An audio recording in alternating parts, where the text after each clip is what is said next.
Hello everyone, welcome back to Curious Cell. आज हम पढ़ने वाले हैं सेक्सुअल रिप्रोडक्शन इन मार्केंशिया। इससे पहले हम ए सेक्सुअल रिप्रोडक्शन पढ़ चुके हैं। जो सेक्सुअल रिप्रोडक्शन होता है मार्केंशिया में वो oogamous टाइप का होता है, और मार्केंशिया के जितने भी प्लांट्स हैं वो सारे के सारे डायोशियस हैं। जो मेल सेक्स ऑर्गन है उन्हें बोला जाता है एंथ्रीडिया, जो फीमेल सेक्स ऑर्गन है उन्हें बोला जाता है आर्किगोनिया। फिर आती है पोजीशन ऑफ सेक्स ऑर्गन के सेक्स ऑर्गन प्रेजेंट कहाँ पे रहते हैं। Sex organ borne on special erect stalked branches, जिन्हें क्या बोला जाता है गैमेटोफोर्स या रिसेप्टिकल। ये स्पेशल ब्रांचेस पे ग्रो करते हैं जो कि इरेक्ट रहती हैं और उनके पास स्टोक प्रेजेंट रहता है। इन्हें क्या बोलते हैं गैमेटोफोर और रिसेप्टिकल। जिस रिसेप्टिकल के ऊपर एंथ्रीडिया प्रेजेंट है उसे बोलेंगे एंथ्रीडियोफोर। जिसके ऊपर आर्किगोनिया प्रेजेंट है उसे बोलेंगे आर्किगोनियोफोर। स्टोक जो होता है एंथ्रीडियोफोर का और आर्किगोनियोफोर का वो मॉर्फोलॉजिकली और स्ट्रक्चरली क्या रहता है, सिमिलर। फॉर एग्जांपल ये देखो, ये है मार्केंशिया का थैलस।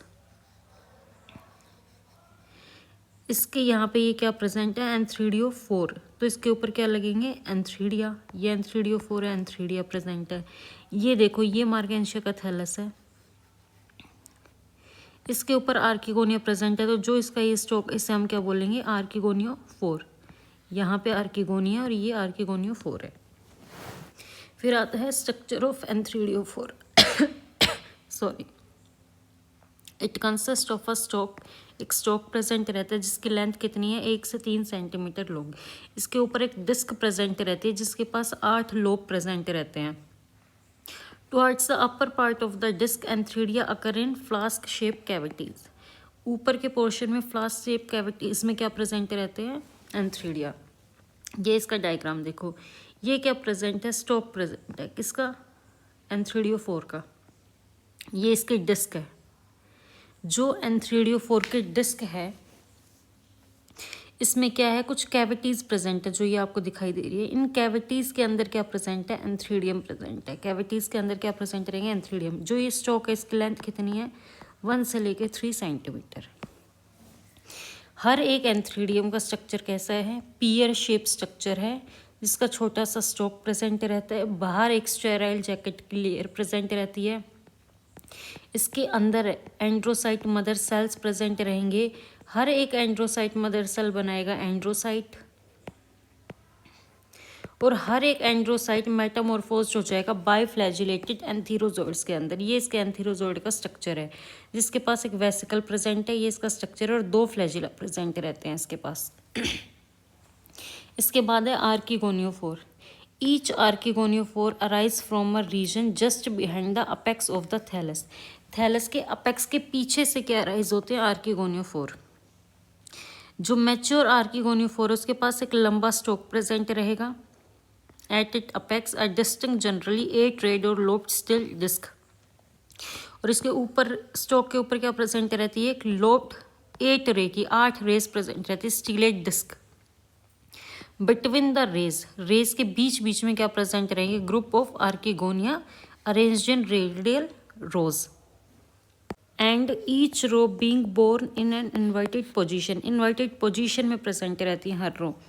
तो हर एक आर्किगोनियम का स्ट्रक्चर कैसा है, ये पूरा आर्किगोनियम का स्ट्रक्चर है। ये इसका एक लंबा सा स्टॉक प्रेजेंट है। यहाँ पे क्या प्रेजेंट रहेंगे, ये इसकी पूरी डिस्क है। इसके डिस्क के ऊपर क्या अरेंज है, ये यहाँ पे आर्किगोनिया अरेंज है। हर एक आर्किगोनियम को एक शीथ कवर करती है। इस शीथ को बोलते हैं पेरिगाइनियम। क्या बोलेंगे इस शीथ को पेरिगाइनियम। सारे आर्किगोनियम को, इन आर्किगोनियम्स को एक शीथ सराउंड करती है। इन शीथ्स को बोलते हैं पेरीचीटियम।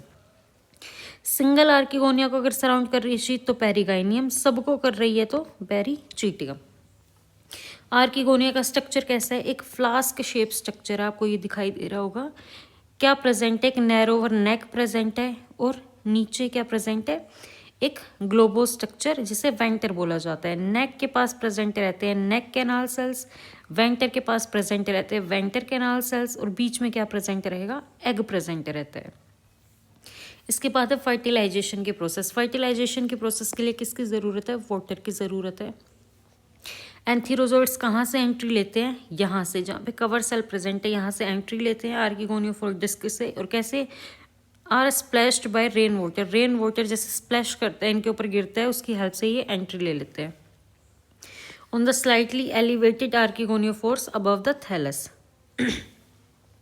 फिर एंथीरोजोइड्स क्या करेंगे? नेक से स्विम करते हुए कहाँ पहुंच जाते हैं? एग के पास पहुंच जाते हैं और यहाँ जाके किसका फ्यूज करके क्या बना लेते हैं? जाइगोट बना लेते हैं। जैसे ही जाइगोट बनता है स्पोरोफिटिक जनरेशन स्टार्ट हो जाती है। ये स्पोरोफिटिक फेज क्या हो जाएगा? स्टार्ट हो जाएगा। फिर आता है स्पोरोफाइट। जाइगोट पहला सेल है स्पोरोफाइट का।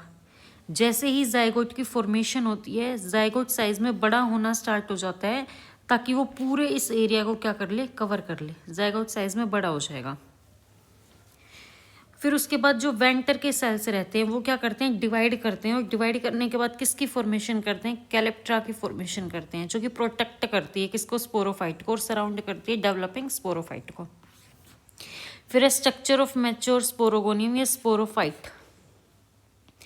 जो मैच्योर स्पोरोफाइट है वो एक इलोंगेटेड स्ट्रक्चर है। 3 डिस्टिंक्ट रीजन्स में डिफ्रेंशिएट रहता है, फुट, सीटा और कैप्सूल। ये स्ट्रक्चर है किसका? मैच्योर स्पोरोगोनियम का या स्पोरोफाइट का। ये क्या है? थैलस है। थैलस के अंदर एम्बेडेड, सॉरी ये थैलस है, थैलस के अंदर एम्बेडेड क्या है? फुट। ठीक है, फुट क्या है? एक बेसल एंकर शेप्ड और बल्बस पोर्शन है स्पोरोगोनियम का। इसका काम क्या रहता है? Absorb water and nutrients from gametophyte. फिर अगला इसका पोर्शन है ये वाला जो आपको दिखाई दे रहा है, सीटा। ये शॉर्ट और थिक पोर्शन है स्पोरोगोनियम का जो कनेक्ट करता है फुट को कैप्सूल से। जो इसका ये ओवल शेप स्ट्रक्चर है जो कि डिस्टल एंड पे प्रेजेंट है स्पोरोगोनियम के, इसे क्या बोला जाता है? कैप्सूल बोला जाता है। इसके पास एक single layer of cell present है, सेल वॉल प्रेजेंट है। ठीक है, और इसके अंदर क्या प्रेजेंट है? स्पोर्स के मासेस प्रेजेंट है और कुछ इलेटर्स प्रेजेंट है। इलेटर्स क्या होते हैं? ये डेड सेल्स होते हैं जो कि हाइग्रोस्कोपिक इन नेचर होते हैं। हाइग्रोस्कोपिक इन नेचर मतलब ये कोयल रहते हैं इलेटर्स जब एनवायरनमेंट क्या रहता है? ड्राई। और ये क्या हो जाते हैं? अनकोयल हो जाते हैं जब इनके पास क्या प्रेजेंट हो? वेट एनवायरनमेंट प्रेजेंट हो, एटमोसफियर वेट हो। इस वे में ये क्या करते हैं? स्पोर डिस्पर्जल में हेल्प करते हैं। कभी अनकोयल होंगे कभी कोयल हो जाएंगे, कंडीशंस पर डिपेंड कर, जिससे ये क्या करते हैं? स्पोर्स के डिस्पर्जल में हेल्प करते हैं। जो स्पोरोफिटिक जनरेशन है लाइफ साइकिल की वो खत्म हो जाती है जब स्पोर्स की फॉर्मेशन हो जाती है। मार्केंशियम में कितने?